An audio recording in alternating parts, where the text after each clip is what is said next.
2025 এর একটি important reasoning, choose the odd one out from the given option. বলছে এখানে অপশনের মধ্যে কিছু অড রয়েছে, সেই অডটিকে খুঁজতে হবে। প্রথম অপশন SGH, দ্বিতীয় অপশন SHT, তৃতীয় অপশন HKO, ডি হলো IET।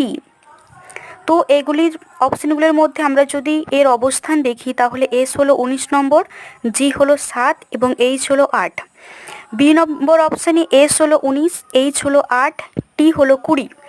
সি নম্বর অপশানে H হলো 8, K হলো 11 এবং O হলো 15। ডি নম্বর অপশানে I হলো 9, E হলো 5, T হলো 20।